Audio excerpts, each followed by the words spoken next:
Bab 14. Pasrah.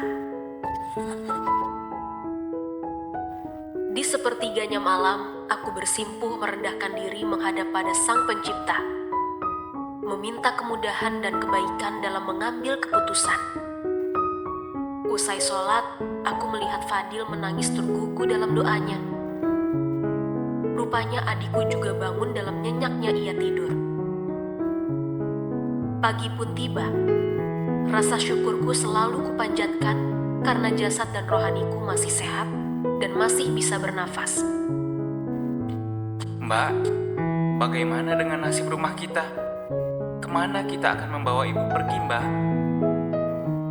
Ucap Fadil putus asa. Mbak gak tahu lagi dek selain pasrah. Uang sebanyak itu mana ada orang yang mau meminjamkan untuk kita. Terlebih kalaupun ada orang yang bisa membantu, kita tidak punya modal untuk mengembalikannya. Ucapku. Apa kita akan meminjam uang ke rentenir saja, Mbak? Biar tiap bulannya Fadil yang bekerja dan membayar semua angsurannya. Usul Fadil. Dek, jangan dekati riba. Mbak paling takut dan tidak berani berhadapan dengan uang riba. Riba itu menyengsarakan sekaligus membuat hidup kita sangat sulit. Jelas, Bu. Tapi Mbak, kita tidak punya pilihan lain lagi. Selain kita harus membayar angsuran itu, bagaimana nasib ibu nantinya jika kita tak punya tempat tinggal? Ucap Fadil. Jangan khawatir, Dek. Yang terpenting ibu ada bersama kita. Mau kita tinggal di jalanan pun, itu lebih terhormat dan mulia di mata Allah dibandingkan kita mempertahankan hak kita sendiri namun bermain dengan riba. Dek, coba kamu pikirkan. Misalkan uang itu kita hasilkan dari uang pinjaman dari rentenir. Rumah ini tetap kita tinggali. Apakah tidurmu akan nyenyak? Aku rasa tidak, Dek. Karena siang dan malam kita akan terhina karena memikirkan hutang. Bukankah itu menimbulkan banyak mudorotnya dibandingkan kebaikannya? Jelasku pada Fadil. Mbak benar juga. Jika petugas bank itu datang, artinya kita harus segera pergi dan rumah peninggalan almarhum Bapak.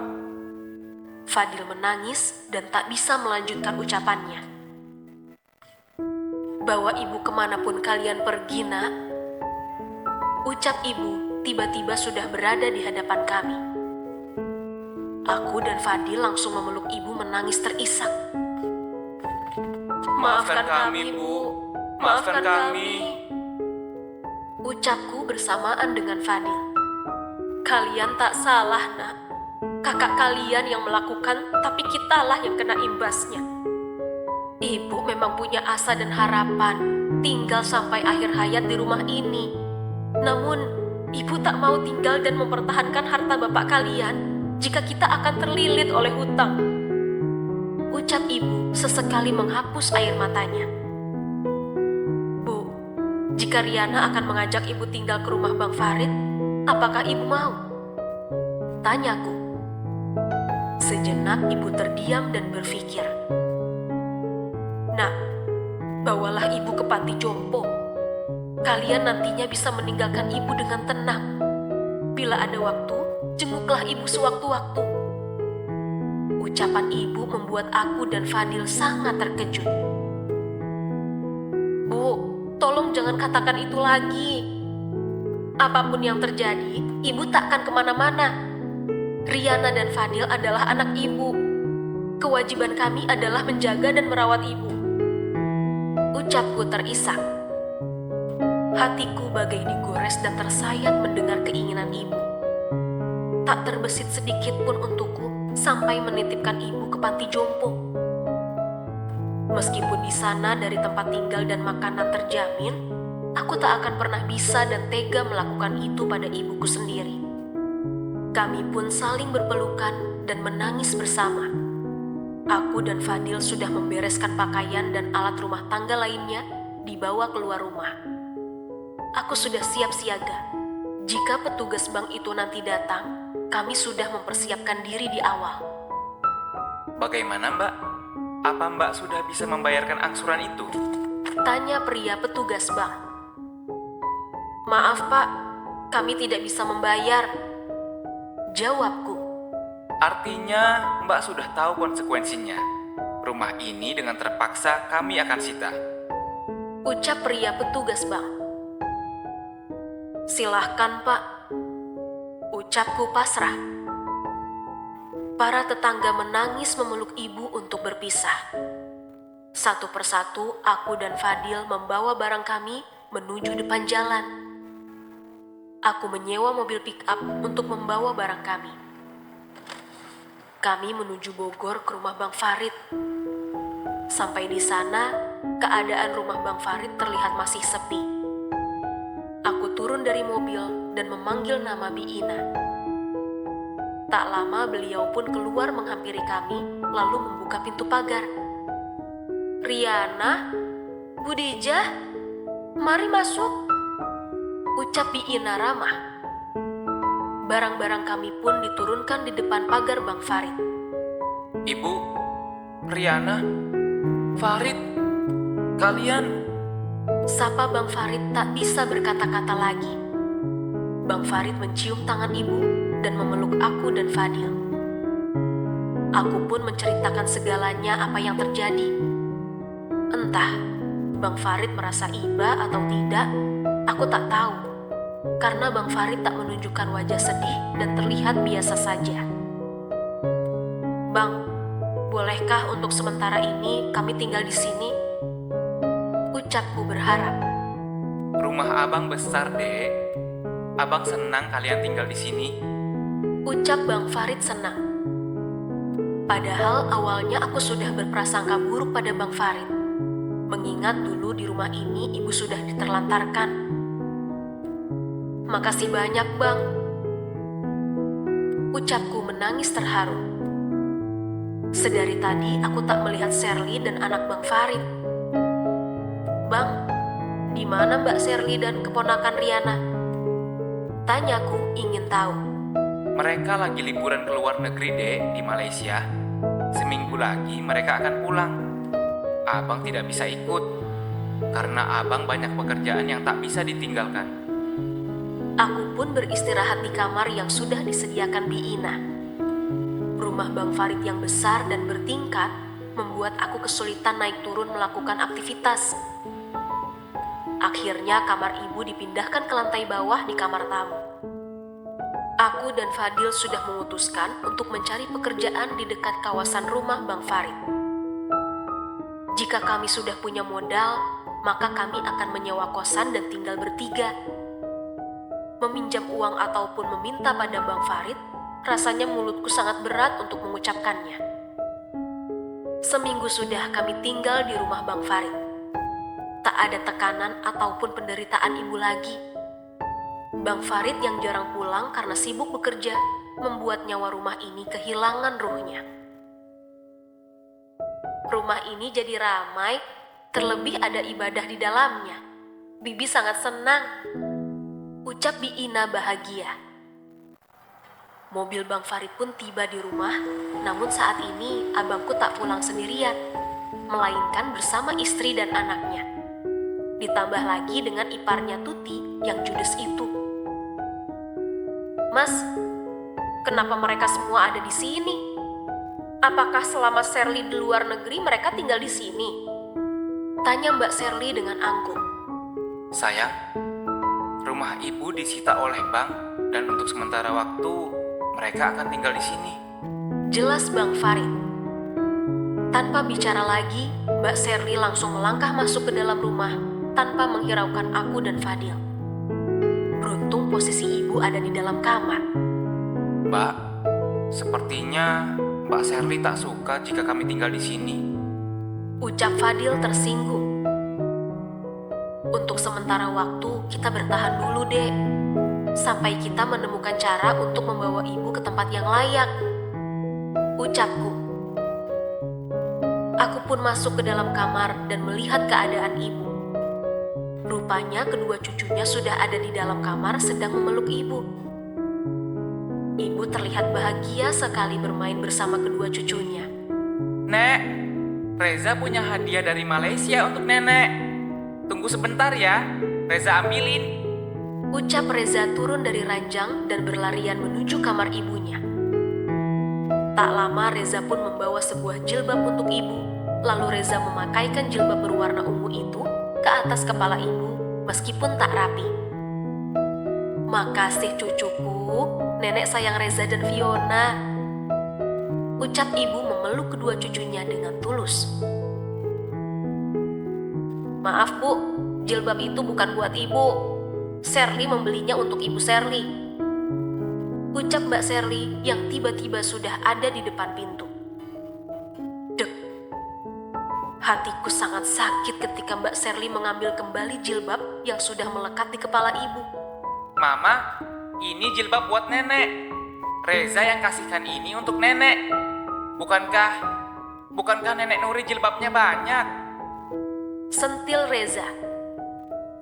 "Kamu tuh ya, selalu saja main ambil saja. Kebiasaan," ucap Mbak Shirley memarahi Reza dan berlalu pergi. Reza pun menangis dan mengadu pada Bang Farid. Jilbab itu pun dibawa Bang Farid ke dalam kamar ibu.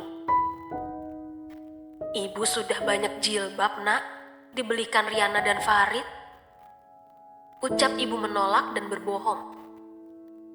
Ibu sudah terlanjur kecewa dengan sikap menantunya yang tak punya rasa hormat sama sekali. Bab 15. Pesta ulang tahun Fiona. Fadil hari ini sudah mulai bekerja dan mendapatkan pekerjaan di toko bangunan dekat dengan komplek perumahan Bang Farid. Doakan Fadil ya Bu, agar lancar kerjanya. Ucap Fadil mencium tangan ibu. "Hati-hati ya nak," ucap ibu melambaikan tangan. Dengan berjalan kaki 10 menitan, Fadil sudah sampai ke toko tersebut. Fadil tak setuju jika aku juga ikut bekerja. Fadil khawatir jika ibu tak ada yang menemani, takutnya Mbak Shirley akan menyakiti ibu. Aku membantu Bi Ina memasak di dapur dan membersihkan rumah yang besar ini. Dapat kubayangkan betapa repot dan lelahnya Bi Ina mengurus rumah sebesar ini dan pekerjaan lainnya. Apalagi Tuti iparnya Bang Fadil, sukanya main perintah. "Hei, lap sepatuku," perintah Tuti sambil membuang sepatunya di depanku. "Kamu punya tangan kan?" tanyaku kesal. "Belagu juga kamu ya? Ingat, kamu di sini tinggal gratis di rumah Mbak Shirley," ucapnya ketus. "Apa bedanya dengan dirimu? Kamu juga tinggal gratis di rumah Bang Farid," balasku tak mau kalah. "Kamu belum tahu posisi abangmu di sini. Asal kamu tahu ya, rumah ini adalah milik Mbak Shirley dan abangmu itu hanya lelaki miskin yang kebetulan mampir di kehidupan keluarga kami yang kaya raya," ucap Tuti dengan congkak. "Abangku di sini bekerja dan bukan lelaki yang pengangguran," ucapku membela Bang Farid. "Itu karena dia bekerja di perusahaan papa kami, mengerti?" bentak Tuti. Aku pergi meninggalkan Tuti dan malas mendengar ocehannya. Merasa tak dihargai, Tuti menarik jilbab yang kukenakan dengan kasar. "Kamu pikir kamu siapa dengan berani mengacuhkanku? Ingat, kamu itu numpang hidup bersama ibu peotmu itu," ucap Tuti kurang ajar. Sebuah tamparan mendarat di pipi Tuti. Aku bisa mengalah walau aku dihina dan dicaci. Tapi jika itu menyangkut dengan ibuku, aku tak takut dengan siapapun. "Berani kamu ya?" ucap Tuti sembari melayangkan tamparan ke wajahku. Dengan sigap aku menangkap tangannya dan memutar tangan Tuti ke belakang punggungnya. "Au!" ringis Tuti. "Aku tidak gentar dengan siapapun. Jangan pernah menghina ibuku, paham?" bisiku di telinga Tuti. "Awas kamu ya, akan kubalas kamu nantinya," ancamnya melangkah pergi. "Nak Riana hebat," Ucap Bi Ina mengacungkan jempolnya sambil tersenyum. Bi, jika orang seperti itu dibiarkan berlarut-larut, dia nantinya akan semena-mena. Ucapku. Sore ini Bang Farid pulang dengan wajah yang sangat letih. Bukan saja itu, Bang Farid sepertinya sangat tertekan dan penuh dengan beban. Aku memperhatikan Bang Farid dari balik jendela kamar. Tak lama Bang Farid pulang, disusul dengan kepulangan Mbak Sherly dan kedua anaknya. Sepertinya Mbak Sherly habis dari mall, terlihat dari banyaknya paper bag belanjaannya.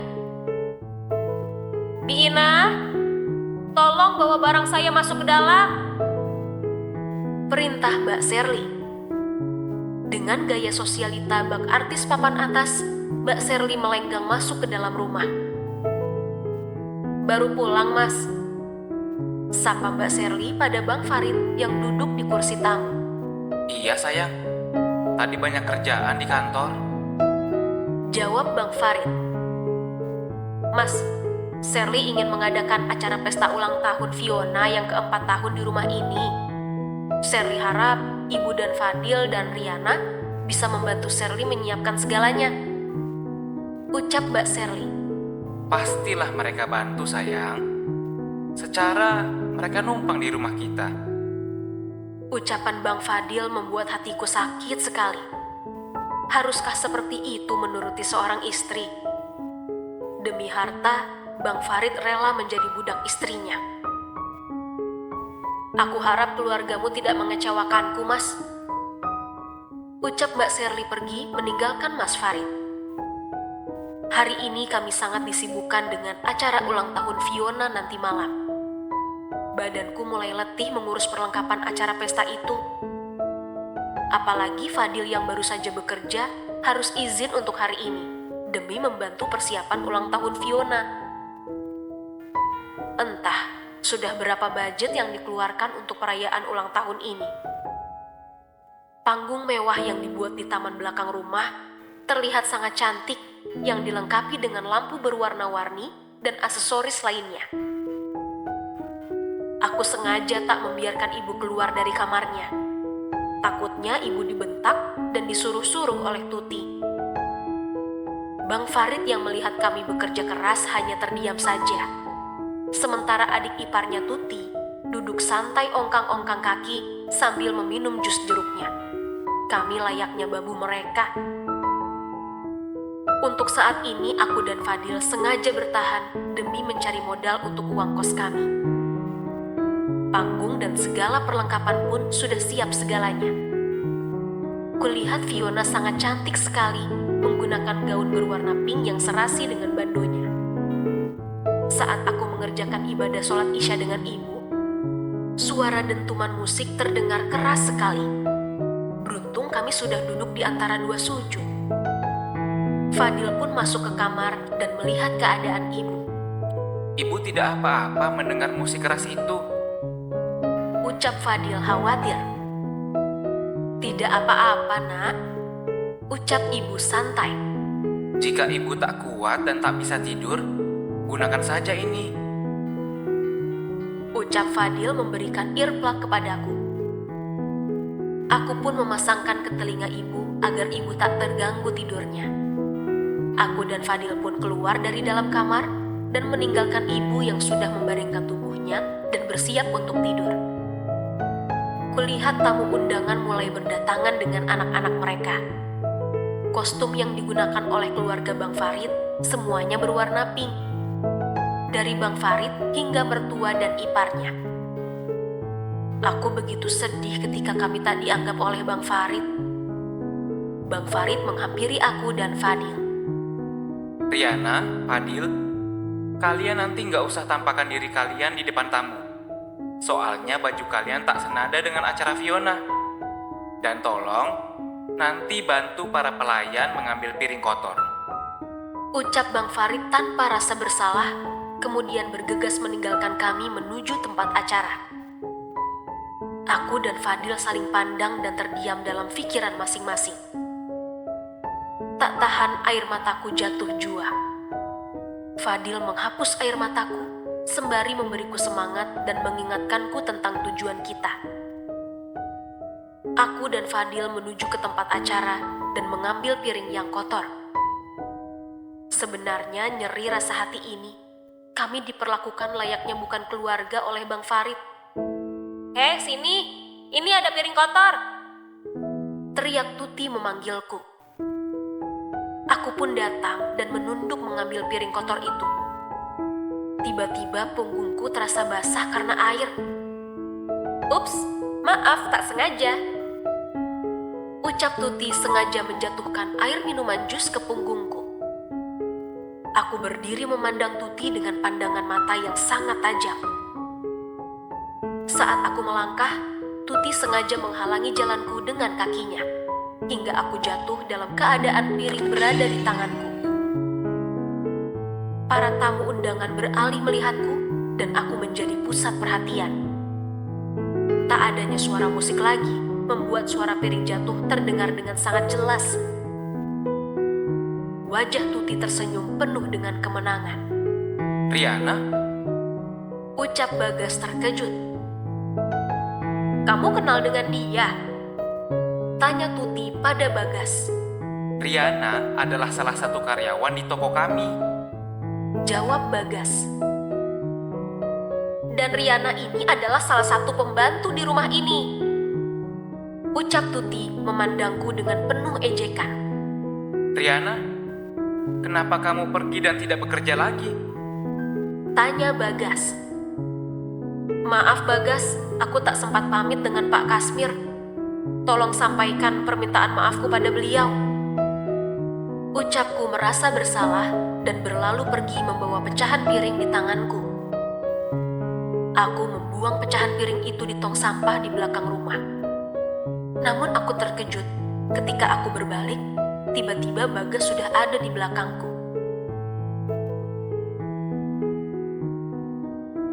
Bab 16. Dipanggil ke atas panggung. Tolong Riana, jangan menghindariku. Aku hanya ingin tahu mengapa kamu sudah tak tinggal di rumah itu. Ucap Bagas penasaran. Kenapa kamu tahu jika aku sudah pindah? Tanyaku bingung. Aku ke rumahmu Riana, dan tetanggamu bilang kamu sudah pindah.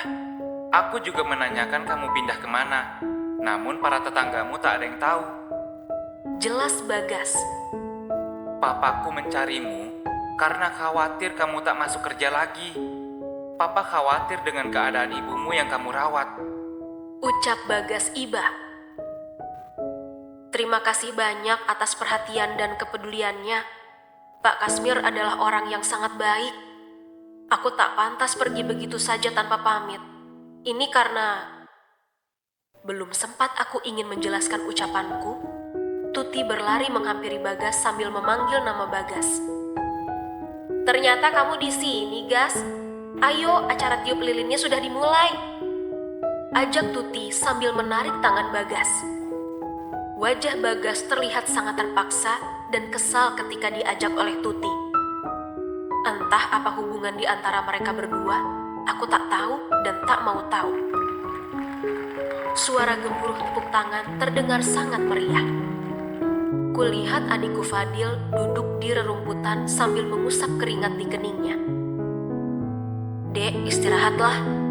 Besok kamu akan berangkat kerja. Biar Mbak saja yang menyelesaikan tugas ini. Ucapku. Mbak, coba lihat tumpukan piring itu. Tidak mungkin Mbak menyelesaikannya sendirian. Lagi pula, kenapa kita harus disuruh seperti budak seperti ini? Apa karena kita numpang tinggal dan makan, Mbak? Andai bukan karena ibu, Fadil sudah memberi pelajaran pada Bang Farid dan keluarganya yang sombong itu. Ucap Fadil kesal. Terdengar suara Fiona bernyanyi yang diiringi oleh musik band dan diikuti oleh teman-teman sebayanya. Lagu yang dibawakan Fiona adalah lagu Burung Kakak Tua.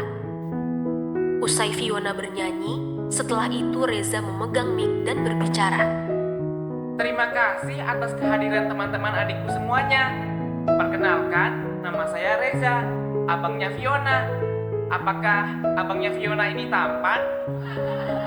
Ucap Reza membuat para tamu undangan terkekeh dengan kelucuan dan kepolosannya. Memang tampan sekali anaknya si Shirley ya, ucap salah satu ibu-ibu kepada temannya di samping. Cerdas lagi, timpal ibu yang lainnya. Pasti kedua orang tua mereka orang yang luar biasa, ucap ibu itu lagi. Memang keluarga ini keluarga yang sangat baik, selalu menyumbang ke panti jompo dan orang miskin, timpal ibu berjilbab merah. Aku hanya menyimak obrolan mereka. Ternyata abangku orang yang dermawan dengan orang lain, namun kepada ibunya sendiri, perhitungan dan durhaka. Aku kembali melihat Reza berbicara di atas panggung. Buat adikku satu-satunya, selamat ya bertambah umur. Jangan bawel lagi, jangan suka nangis, dan satu lagi, tidak boleh ngompol lagi, ucap Reza dengan mimiknya yang lucu. Jangankan tamu undangan, aku dan Fadil pun ikut tertawa melihat aksi Reza. Berhubung adikku yang cantik ini belum jelas berbicara, maka Reza yang akan mewakilinya. Terima kasih untuk ibu dan ayah yang selalu membahagiakan kami. Untuk nenek Nuri dan kakekku, dan... Ucapan Reza terhenti, lalu mencari keberadaan ibu yang tak ikut hadir berdiri bersama keluarga lainnya. Dan nenekku Dijah yang sangat Reza sayangi. Maaf, nenek Dijahku tidak mampu berdiri hadir di sini karena beliau sudah sepuh.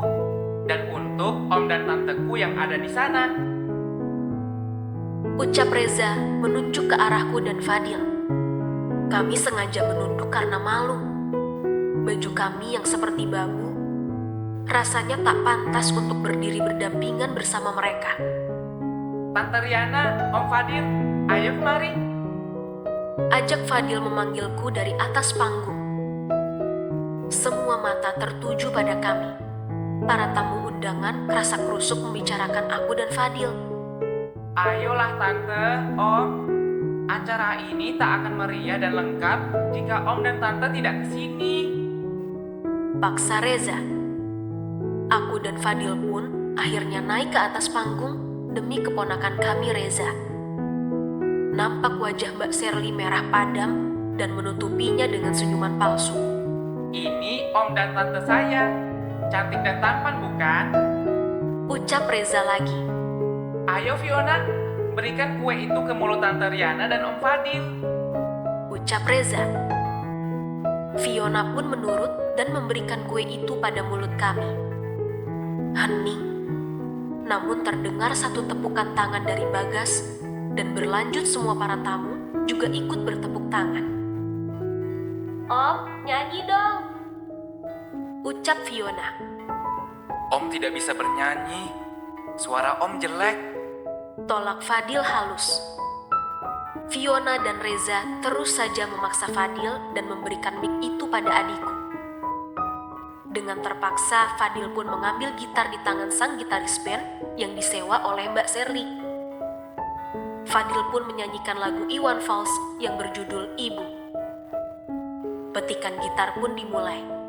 Para tamu undangan terdiam mendengar Fadil bernyanyi dengan sangat merdu.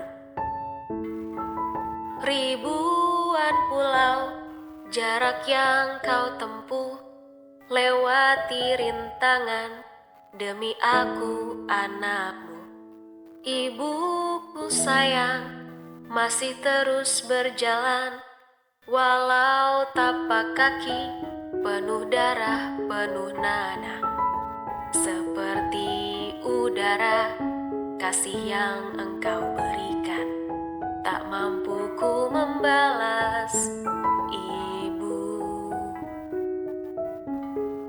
Fadil berhenti memetikan gitarnya dan menangis pilu.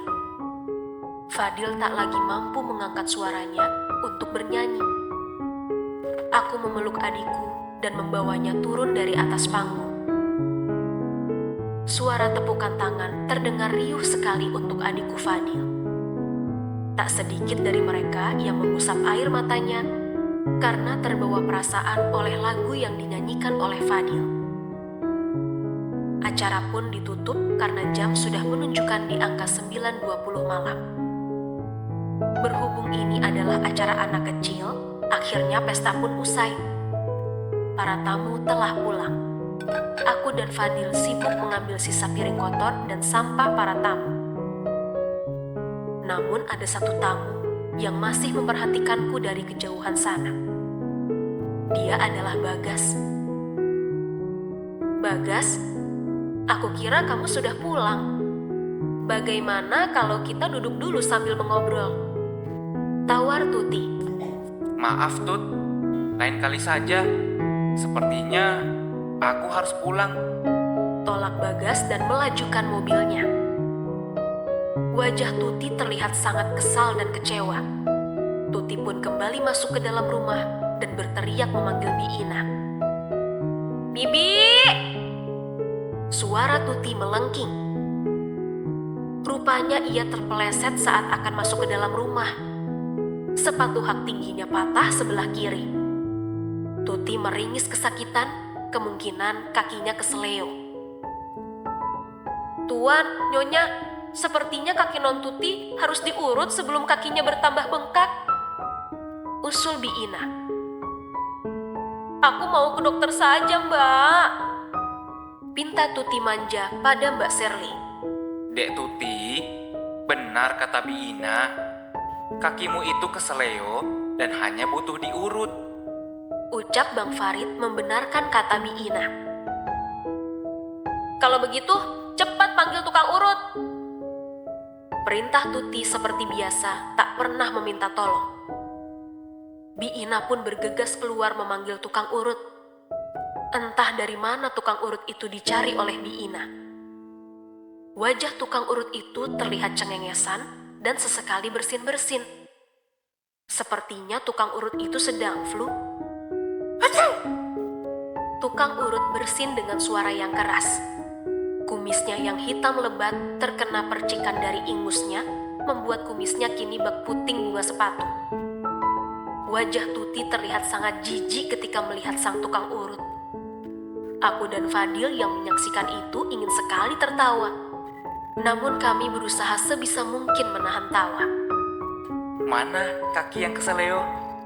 Tanya tukang urut dengan wajah yang cengar-cengir. Tuti pun mengulurkan kakinya yang sakit sambil meringis. Ini kaki apa bakpao? Ucap tukang urut melihat kaki putih Tuti yang bengkak. Tahan ya, sakitnya sebentar saja. Ucap sang dukun memulai mengurut kaki Tuti. Au, sakit! Ucap Tuti meringis. Air mata Tuti pun keluar karena menahan rasa sakit.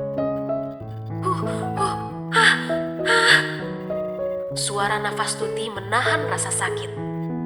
Tak sadar Tuti pun menendang sang tukang urut hingga terjungkal ke lantai. Kurang asam. Ini nona ini mau sembuh apa tidak? Kalau mau sembuh saya lanjutkan. Kalau tidak saya pulang ini. Ucap tukang urut kesal. Akhirnya Tuti mengalah juga dan mau diurut lagi. Dan tak lama kaki Tuti normal kembali, namun masih terlihat bengkak. Kini kaki Tuti bisa berjalan dengan mudah. Sini saya taruhkan obat. Ucap tukang urut sambil mengunyah obat herbal. Entah apa bahannya. Setelah dirasa sudah lumat, akhirnya obat itu disembur ke kaki Tuti dengan mulutnya.